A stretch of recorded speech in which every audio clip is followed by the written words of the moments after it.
Right now, it's not about talent. It's about heart. It's about who can go out there and play the hardest. Now, they've been here before. They're not going to give it to us. We got to go out there and we got to take it. Right? Take it! Take it! I want you to go out there and take it. Take it. 1, 2, 3, take it!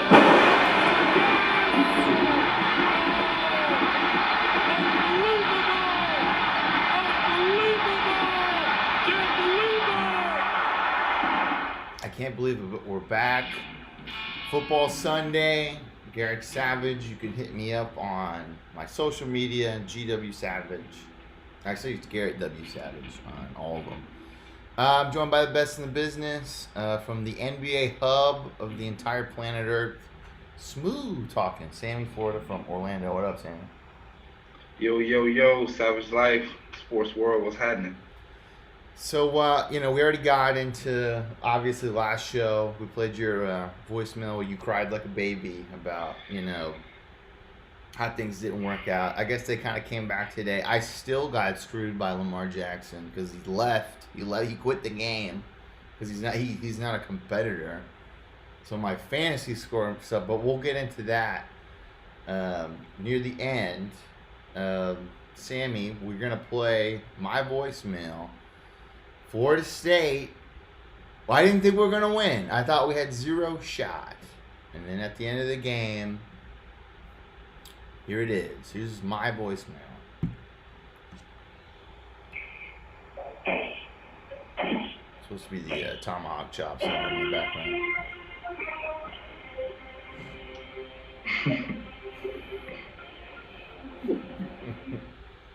No, baby!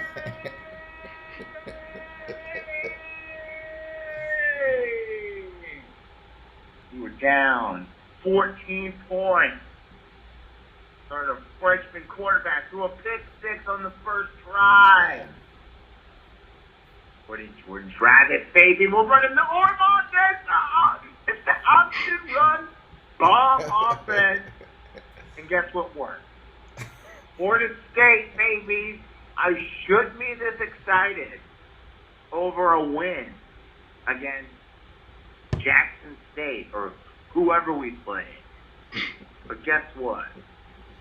A win's a win. We didn't win from the points, so if I would have bet against the Noles, I still would have won. 26.5 point spread. Easiest bet.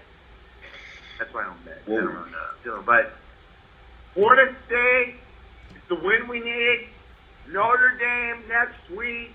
It's the Garrett Bowl. I will see you there, or I will see you square. I didn't plan to do that move at the end, but I kind of liked it. Yeah, I see that. It was like, real telegraph. Real smooth there. I'm supposed to be the smooth one over here.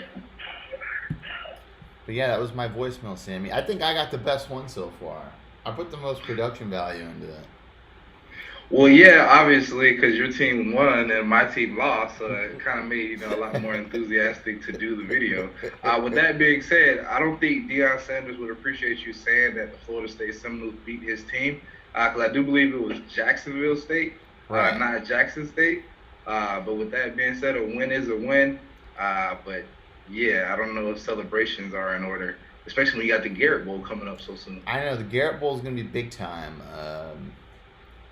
Usually in the past few years, I've wanted, I don't know, I would rather have Florida State win, obviously, because Notre Dame's the only team I have left that might make the playoffs, but I've already gone into that numerous times, what happens to them.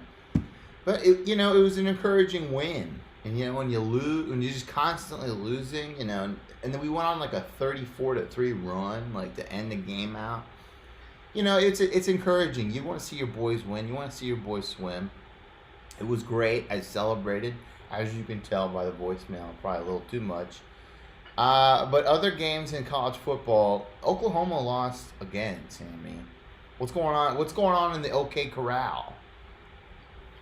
Yeah, I don't know if that Lincoln Riley mojo has worn off, but they're still playing horrid defense in the Big 12. And it looks like Oklahoma's defense is probably one of the worser ones in the entire conference when that's not normally the case.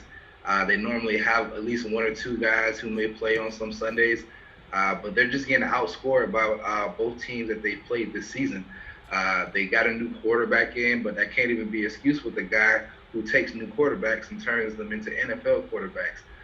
So if you're Oklahoma, if you're Lincoln Riley, maybe you kind of pull the Bob Stoops and or a Bill Self and maybe stayed a year or two too late. Maybe should have got out while the iron was hot. But yeah, it's kind of you're hitting the panic button if you're in Norman right now. He could probably get the Jets job if he wants. Iowa State, who they lost to Louisiana week 1.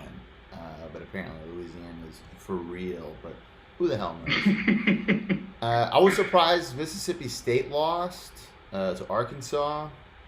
Because Mississippi State put on a pretty good show, only held to 21 points. North Carolina, dark horse in the ACC to win. They win 26-22. Sammy, before we get into these big SEC battles, what do you have to say about your Knights? They lost 34-26 to Tulsa. I apologize to America for the Knights being pretenders again this year. Second time straight that we lost to Tulsa, Oklahoma, and the school out there, which I don't know what the fuck they're known for other than being a second school in the state of Oklahoma. So we can't be complaining about not getting enough love and respect if we're losing to fucking Tulsa. So yeah, disappointing. They have some NFL shaped corners, size corners. Their defense matched well up against the type of offense we like to run. But yeah, 2 years in a row, you can't call it a humbug or you can't call it a joke. We're not looking like the best team in our conference right now. Yeah, it happens. Another team that I'm surprised lost, Texas, lost to TCU. I mean, Texas, Herman is supposed to be like this master recruiter, this master game planner. Where is it? I mean, he's in the Harbaugh hot seat club right now, as opposed to hype. He was supposed to take Texas, back to the promised land, and they're not even going to Candyland. That was a bad analogy, but what's the deal? How long is Texas going to let him hang out? Definitely longer than they let the black coach who was there before him named Charlie Strong last. So if you're Charlie, you're kind of enjoying everything that Texas is going through right now because you were pretty much used as the fucking scapegoat on why a team or a school couldn't rise to prominence as it hadn't been there since Vince Young in the early 2000s. So if you're Harmon, you took the right move as far as making a vertical move from Houston to Texas. But maybe you bit off a little bit more than you can chew, and all of your fucking followers or your hype people who were hyping you up, like you said, that he was going to be the savior of Texas football, maybe should have had a little bit more respect and maybe gave a little bit more time to Charlie and what he was trying to do. So most well-paid white coaches, he'll land on his feet somewhere if he is ran out of Texas. But if I am Texas, I do want to take my time on the next hire that I make because he's going to have to be a game changer because under the radar, nobody's really talking about it, but under the radar, they've pretty much butched every hire they've made since Mac Brown, and they forced him out. So this is going to be a big hire for them coming up if he isn't able to save this season. But if you are a Texas fan, I can understand because you are expecting more. Who took over after Mac? Charlie Strong. They hired Charlie Strong. That's right, yeah. Gave him like a year and a half, ran him out like they did Taggart. I wonder what they have in common. And yeah, now somebody's in their place pretty much doing the same thing. Strong had a good run at Louisville when he had Teddy B. Like, that was a fun Louisville team to watch. But yeah, it's a shame. I like Charlie Strong. Even though he was the coach at Florida and he was like one of the best defensive coordinators, I still, he's a Rudy. He's a Rudy. I'll put him on a coach Rudy. We'll get to the SEC. Biggest game was Texas A&M, Alabama. Jimbo. This was my fear this weekend, that Jimbo at Texas A&M would win and we would lose, and then, it would just be all that over again. Alabama hammered them. Texas A&M just couldn't convert on like the 3rd and 3s, the 3rd and 4s. They dropped passes. Mac Jones comes in there looking like an NCAA 2013 All-Star. 435 yards, but he's got such a bevy of talent.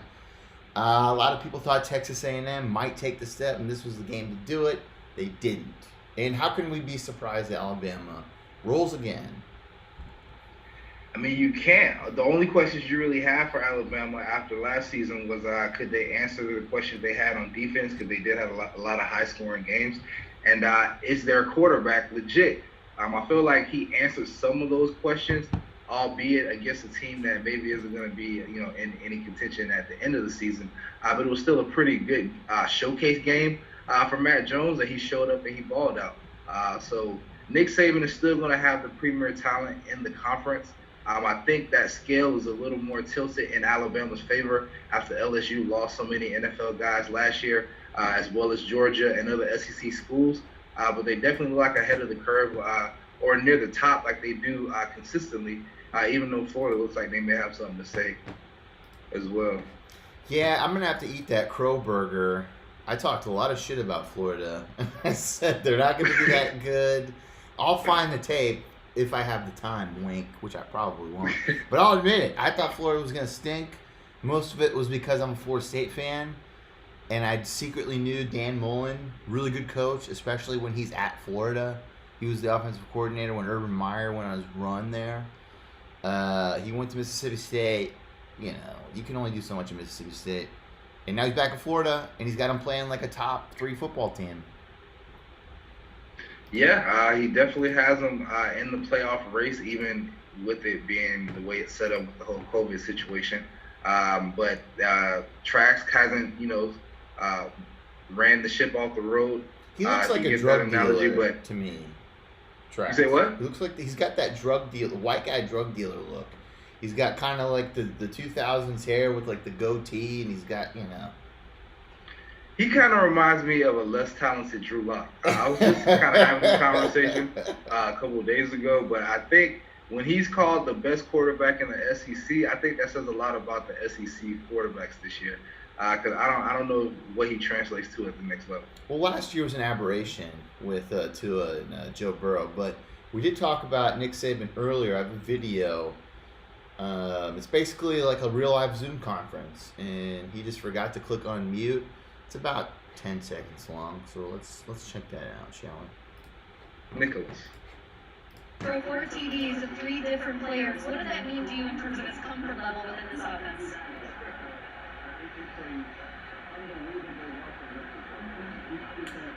Now he's pissed and he's. I mean, I told this to Sam before the show. If you're gonna do a post game interview, if you're the audio guy, the one not to fuck up is the Nick Saban one, because this is a guy who demands perfection. This is a guy who doesn't like post game interviews, and he's sitting there just. Yeah, you could tell there was no second questions, none other than that. Will that audio guy get fired, Sammy? Will Nick Saban find out who he is and fire him? Yeah, if it's not a freaking college intern, but he's still going to get chewed out.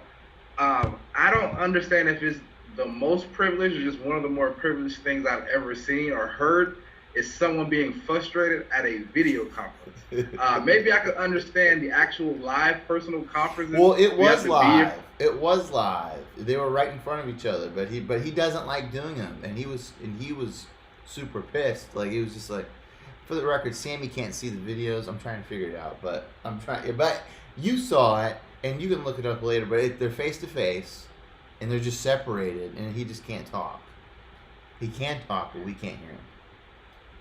Okay, Nick, well, I'm sorry if we can't hear what you have to say, but you can't say something condescending and then be condescending about the fact that we can't hear the condescending thing that you want to say. It was funny. You just have to see it. Maybe it's not. Maybe I thought it was funny.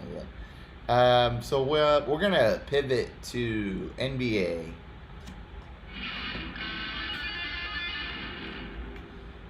Lake Show, baby. I don't have the score in front of me right now, but I know they are up 2-0. Heat, a bunch of punks. More like the Miami Cold, or the Miami Freeze, or the Miami Blizzard, or the Miami Snowflakes. Wow. Take your pick of those. It's gonna be 4-0 sweep, Sammy. What are the odds? 4-0 sweep or any other possibility? I mean, you got to lean towards the numbers, and it's hard to beat a team 4 times in a row. With that being said, this would be the finals to do it with a depleted Heat team who are down their leading scorer and their top rebounder. But actually, in this game right here, they're putting up some fight at this point. You have a tough guy in Jimmy Butler who's not going to lay down, and hopefully he kind of galvanize that team so it's not as ugly. But if you are the Wash King and the Lakers, you kind of want that sweep on your resume. So this is a pretty good big game right here because both teams are pretty highly motivated. It's gonna be a sweep 4-0. I don't know. Since football started, it's sucked most of my attention. I will watch the elimination games for sure, but from what I gather, it's basically just size on size, and the Heat just doesn't have the size to compete with LeBron, AD, Kuz. Sammy, if you're Spo, you've been to this, you've been here before, you've been around the block, you've looked under the hood. I mean, what would be your attack plan against this Lakers size? I mean, since you can't make your players grow any taller, the only way you can attack size is with movement. And they have their shooters, albeit young shooters, they have to hit the shots when they're swinging the ball and they're open on the outside. So Jimmy and missing Goran Dragic, so now maybe a Kendrick Nunn, they're going to be able to get into the paint off the dribble, and when those big men collapse, that's going to leave space for the shooters, and you got to hit those shots when they're available. Now, with playing someone like the Lakers, you're going to have to hit most of those shots because 9 times out of 10, those misses or those rebounds are not going to go to you because you're not large enough to get them. So it's kind of going to take a perfect storm for the Heat to win this series because they're going to have to hit most of their shots, as well as stop 2 of the best players in the world from going off 4 out of the next 5 games. But we'll see what they're able to do. But if you're Spo, you're really pissed that you're not able to go full strength because I feel like that was more of one of the more underspoken stats of the entire playoffs. Everybody loved Jimmy Butler and Bam is so tough, yet Goran Dragic was the fucking leading scorer of that team. That's kind of weird to me, and I think that no one had a Goran Dragic-led team making it to the finals. So not having him along with Bam being injured is pretty much a wrap for the Heat. But with that being said, if you're Spo, you have the type of guy in Jimmy that if you can push the right buttons, maybe he can pull something off. Maybe. 10-second answer, Sammy. Will the NBA start in a bubble next season? No, because 2021, there's going to be a new government law that the coronavirus doesn't exist anymore. So everybody go back outside and spend as much money as you can. Wow. You think we're taking the coronavirus into 2020? That was a good answer. Yeah, I wasn't expecting that. Dos Santos says it's dead out here, man. We can just go wherever we want right now. Speaking of political stuff, I saw this ad. It's a real ad. It seemed like to me like there was like a sports sketch comedy show in the South, and then they wanted to make like a political ad against somebody. Like this is what they would do. Tommy Tuberville is in office. I forget what he's running for. We're gonna find out. But this is a real ad, Sammy, and it's all just talking cash shit. All right, here we go. He's a quitter. Is how he quits. Tommy Tuberville, after telling his players the only way he would lead his team at Ole Miss would be in a pine box, Tommy Tuberville quit the next week. He quit on his players at Auburn, but still collected a $5 million buyout and $250,000 no-show job before moving on to Texas Tech. He quit on his players at Texas Tech, too, even walking out of a dinner with a recruit to take the job at Cincinnati. Then in his last coaching job, Tommy Tuberville quit on his players again. And as he slinked away to booze, he told Cincinnati students to go to hell. Hey, go to hell! Get a job! Hey, go to hell! Get a job! Now, after moving to Alabama just 18 months ago, he wants you to trust him as your United States Senator. It's a 6-year term. Fear the thumb, remember the quitter. I'm Senator Doug Jones, and I approve this message because I'll never quit on the people of Alabama who are right. How about that, Sammy? Just nothing but shit talk. He was a terrible football coach, and that will completely determine how he does in politics. Have you ever seen / heard of something like this? I have not, but like you said, leave it to Southern politics to show you some shit you've never seen before. And he was so passionate. It was. Like, he really meant it. And he's like, go to hell. I don't know. I'm pretty sure he was probably, who knows who he was talking to. I have no clue. Sammy, we got a voicemail. Voicemail alert. It's hockey talk. We had the Stanley Cup Finals. The Tampa Bay Lightning. It's, you know, because when I think Tampa, I think hockey champs won it. And we have a fan who gives us a phone call to express his delight. These are two messages, Sammy. So we're gonna listen to the first one. Ooh, back to back. Let's go. And if it's good, we'll listen to the second one. Second one's not as long. So here we go. Yo, what up? Is this the Sports Savage? This is Fernando. Nando. Call me Nando. What up, Garrett? Yo, Sammy, what up? You don't know me, but that's no lack of effort on your part. First time caller, sometime listener. You know, when my schedule permits, I don't know how much time I got left. But it's been a wild ride. I just saw the Lightning, the Tampa Bay Lightning, win the Stanley Cup Finals in 6 games versus the Dallas Stars. It's been quite a ride. You know, 6 months of season and then 2 months of, I don't know if we're going to play again ever. And then like 3 months of like a bubble. Who wins in that kind of situation? You know, stop, start, all that kind of stuff. Hopefully the math checks out on that time. But I don't think any other league could do it. I mean, MLS had like a bubble and they had a... What's up right there? He says no other league could do it. Seems like the NBA is doing it though, doesn't it? They did it pretty well. Yeah, but I was actually going to agree with Nando and give him some props. The NHL actually did a pretty damn good job themselves as far as finishing out their season and not having a playoff run. If most Americans gave a shit about hockey, they would have got more credit. But to answer or to comment on his call, I appreciate it, by the way. Man, if you're a Canadian hockey fan, aren't you fucking pissed that the finals came down to Dallas and Tampa? I don't really think they were into that, but the Lightning have been a power for some time. So shout out to them being able to add up to their Stanley Cup titles. And if you're Dallas, other than really the Cowboys, and we'll probably get to that later on, I don't really know what you have to look forward to. All right, well, there's more to this message, so we're gonna continue. We're gonna carry on. A tournament, but that's not like a league or a playoff. And I mean, you know, like football couldn't even handle training camp in a bubble. And baseball, those dipshits can't do anything right. So, it's true. Yeah, I mean, probably one of the hardest seasons ever. I really tried hard to infuse myself into the team, really show my passion, and hopefully it carried over into them, into their passion. I really got to hand it to the 2 TV system today. I was able to enjoy the Stanley Cup playoffs and watch Lamar Jackson lose to the fighting Patrick Mahomes. But what are you going to do? What a humble I mean, I think I'm a Lamar Jackson guy just because, you know, he's just way more dynamic, but he can't throw. I mean, he's a guy throw. His receivers let him down today. All right, Sammy, he's talking shit about your boy now. Like, what do you, like, you were on Fernando's team. Like, is this going to cause a rift between you two? No, I'm a realist. If Patrick Mahomes is your quarterback, you can talk all the shit you want to. He's pretty fucking good.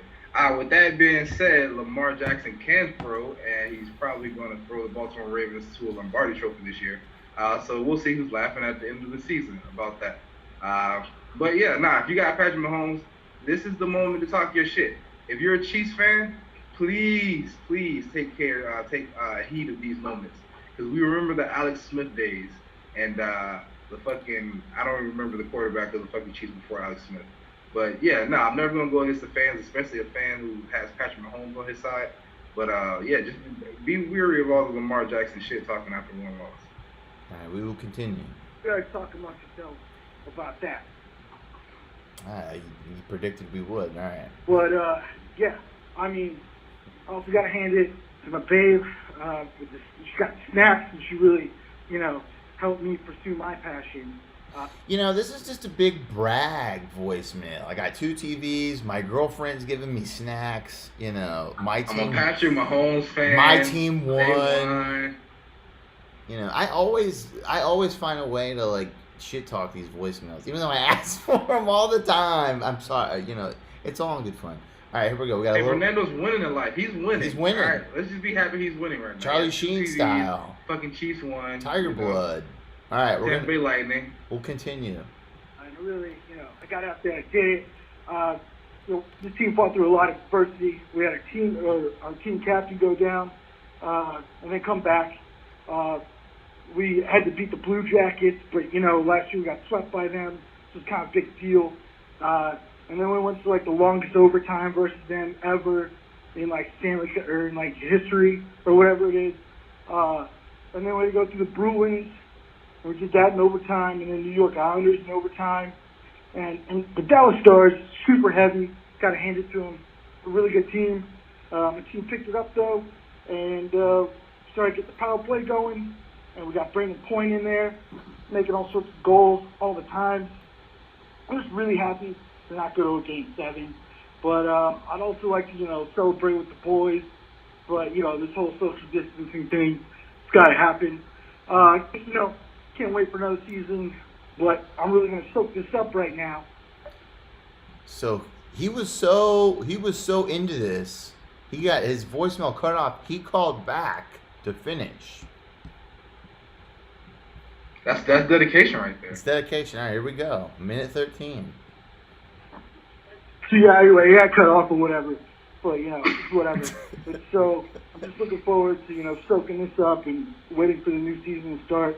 Until then, I got the Tampa Bay Rays, and I got the Tampa Bay Bucks to root on with Tampa Tom. I mean, they're going to win it this year. This is our year. We're going to win the Super Bowl and the World Series. And Wait. Pause it. Fernando. He's getting greedy, Sammy. He's getting greedy. Is it your homeboy or is it your Tampa Tommy? Which one is it, man? You can't play both sides. I don't think you're that well in tennis, man. Come on, man. Fernando, what's up, man? That is a good point. He's I don't know. He's got too many Rudies, I think. All right, here we go. The Triple Crown. The first time anyone's ever going to do it, but and you know what? You even got like Miami in the. Now he's a NBA Miami playoff fan. In the finals.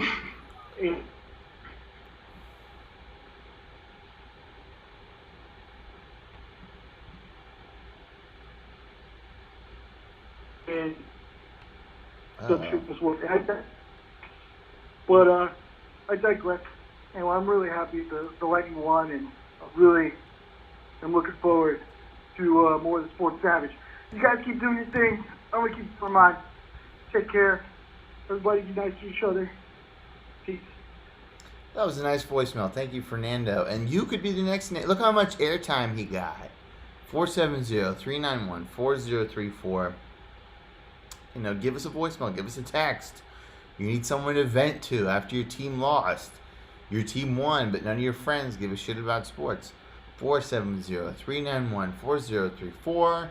We even do live calls. Believe it or not, Sammy. But yeah, you can take advantage of it. So we will go into NFL. Speaking of Tampa Bay, threw a pick 6, but then threw 5 TDs, and they win. Hang on to beat Chargers 38-31. Justin Herbert looks like he's gonna be not too bad. Tampa Bay, it looks like every time it looks like they're unraveling, they shape it a little closer together. What do you think of that game? I have 2 things to say about that game. One thing on the Tampa Bay side. Tom Brady is literally the greatest player of all time, or the greatest quarterback of all time, with playing with fucking receivers or tight ends that you never fucking heard of, or no-name Caucasian players. He's just great. Just give him guys that you've never heard of. He's able to throw them open or fucking time up their routes with his passes. It's uncanny. Second of all, the fucking Chargers. Tyrod Taylor. I hope that you get millions of dollars from the Chargers because you literally lost your job because they medically made an error with the surgery that they performed on you. Now Justin Herbert has just played so well that they really can't justify giving you the job back now and studying his growth. And the only reason we know how well he plays in live action is because they stabbed you in the fucking lung.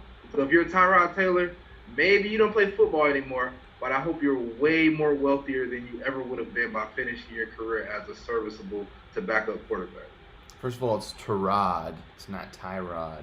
But you don't know anything about that. So, second of all, no, you're right. But we texted each other when this happened with the whole punctured lung thing. And I was like, he better get millions of dollars. And they're like, yeah. But I'm thinking maybe there's something you sign where you can't sue the medical staff if they fuck up. Because, I mean, it doesn't happen that often. You know, a punctured lung is not like, oh, I accidentally pierced my ear.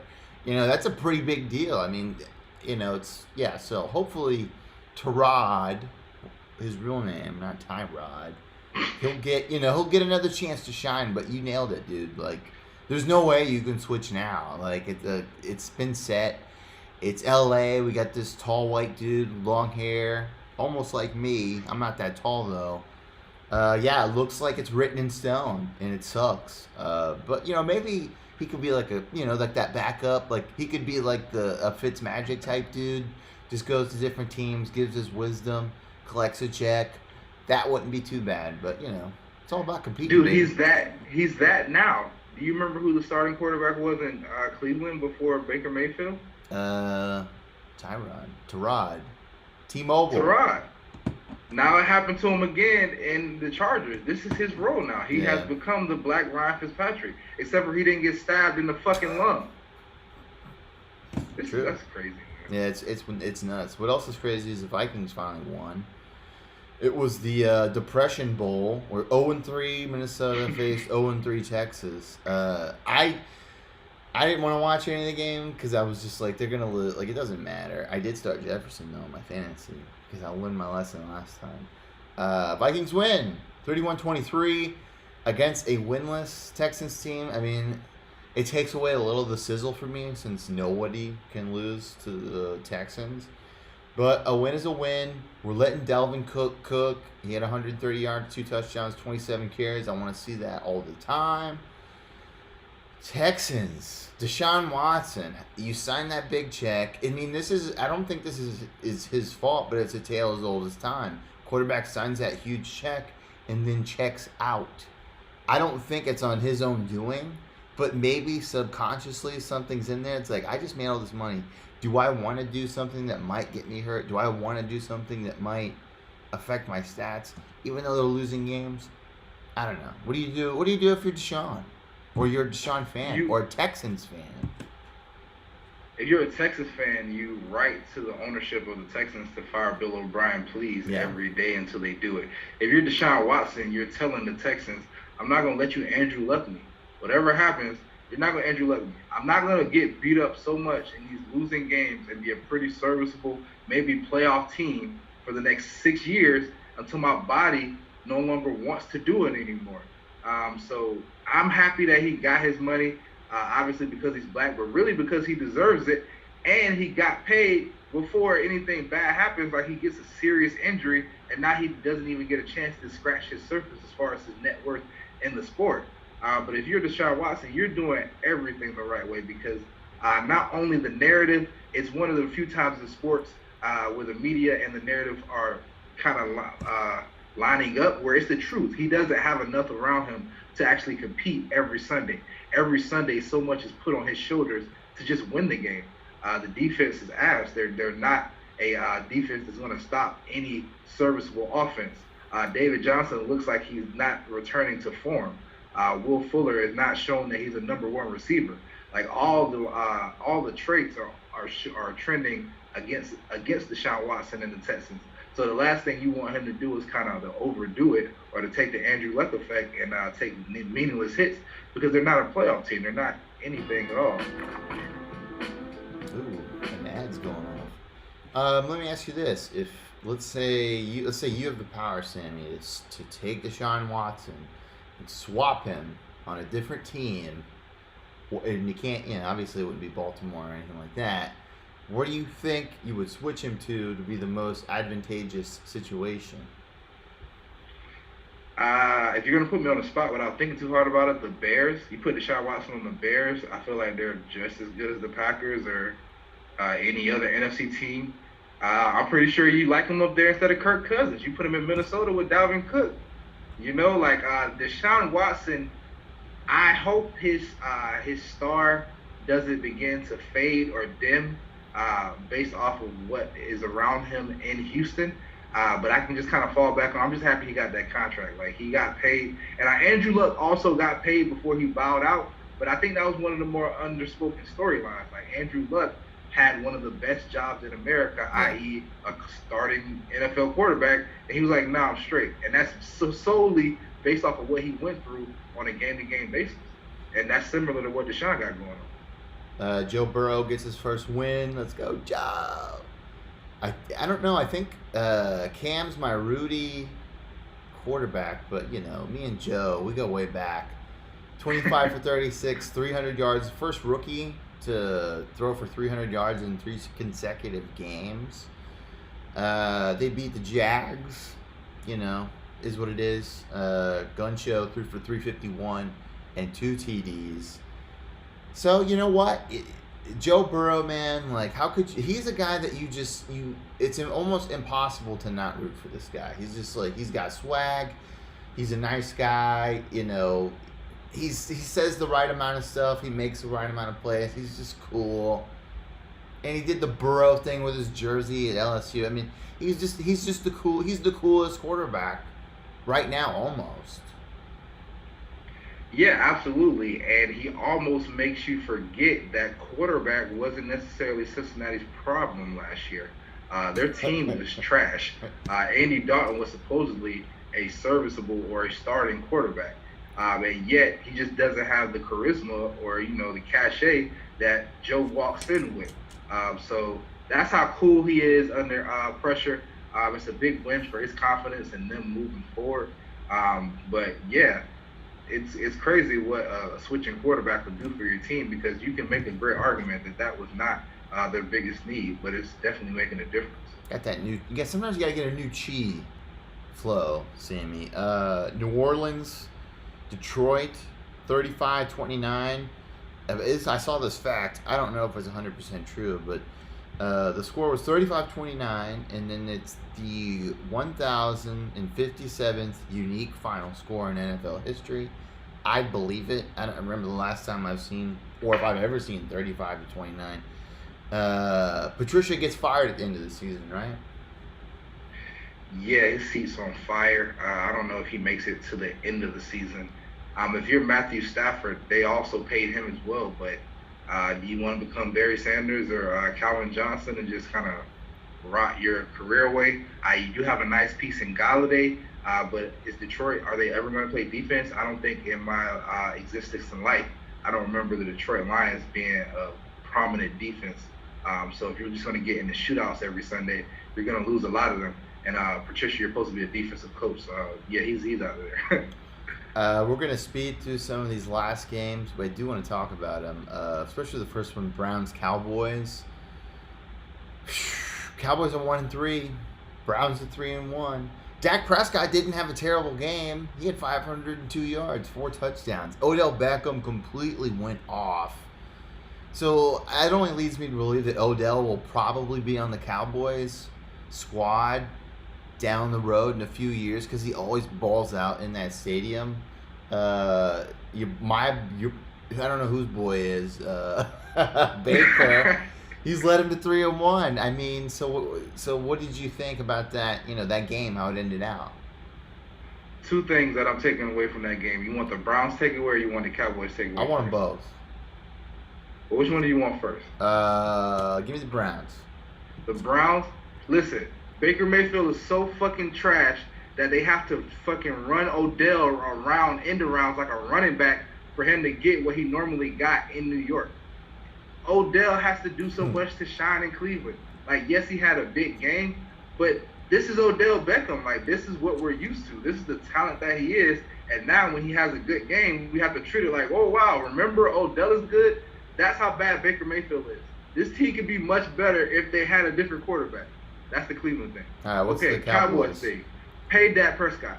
Pay him. Pay him right now because he doesn't play defense. He has nothing to do with the fucking Cleveland Browns putting up 41 points on you, and he still almost brought you guys back. Pay him. You're not going to draft a guy better in Dallas than Dak Prescott.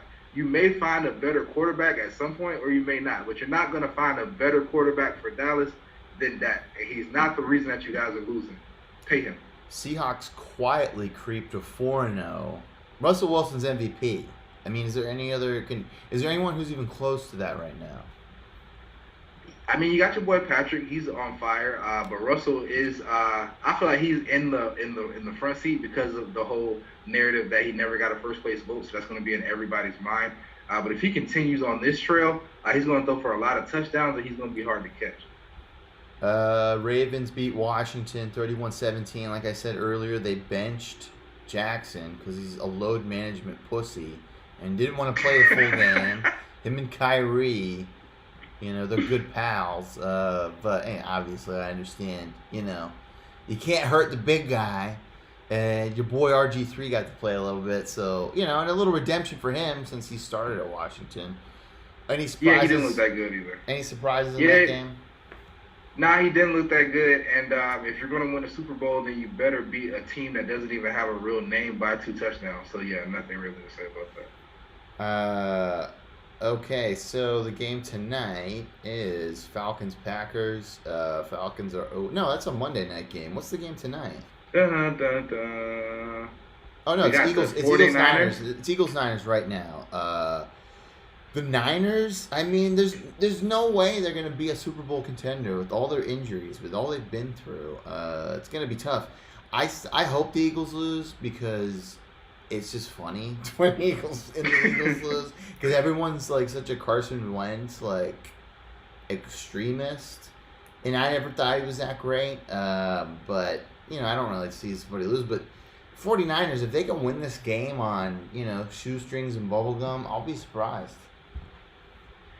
Yeah, I actually wouldn't. I'm definitely was a Carson Wentz believer, so it's tough to see him play so bad. But I'm also going to start a narrative myself that I'm putting this on Doug Peterson. Like, what the fuck do you have going on? Like, are you really a good coach? Like, oh, you fucking called one little trick play and you threw the ball to Nick Foles, and all of a sudden you're a good coach? Why is he playing so bad? Why don't you have any players? Like, what the fuck do the Eagles have going on? I'm confused. It's really weird. But also, I want to also get this point out here, too. This is how you know I'm not a racist person. If the 49ers make the playoffs or finish with a over 500 record, Kyle Shanahan is one of the best coaches in the league. Because when Mike Tomlin did that shit last year, that's all we talked about. And he deserved it because he has terrible quarterbacks with Duck Hodges. He even had worse quarterbacks than the 49ers. But if the 49ers continue to win or, just tread water until they're able to get Jimmy G back, shout out to Kyle Shanahan because that's a hell of a coaching job. Yeah, he's a good coach. Somebody made a point on the podcast, Pardon My Take. They were like, Doug Peterson wrote a book called Fearless, and then he punts when they're in their side of the field. It's it doesn't make a whole lot of sense. But yeah, so text called the show 470-391-4034. We'll play your voicemails on the air. We'll read your texts on the air. We're gonna still try to do voicemails our own, just because they're kind of funny. But do it yourself. It's fun, right, Sammy? Unless you lose, then it sucks. Yeah, but either way, give us your voicemails. Reach out to us. You don't even have to communicate with us. You can just give us your takes, whatever you feel like, and just a text. Just a text bomb. Just a can't believe this. Yeah, communicate, people. Come on. We'll be back Thursday. Times are kind of changing, so just expect us on Thursday at some time and Sunday at another time. But you know what? The easiest way to stay in touch with the show is to subscribe to our YouTube channel, because every time we go live, we'll get a notification, baby. Do it. I gotta remember to play more guitar or less. I don't know what the fans want out there. Yeah, tell us. I say more guitar. You can never have too much guitar. But yeah, we will see you Thursday. Peace.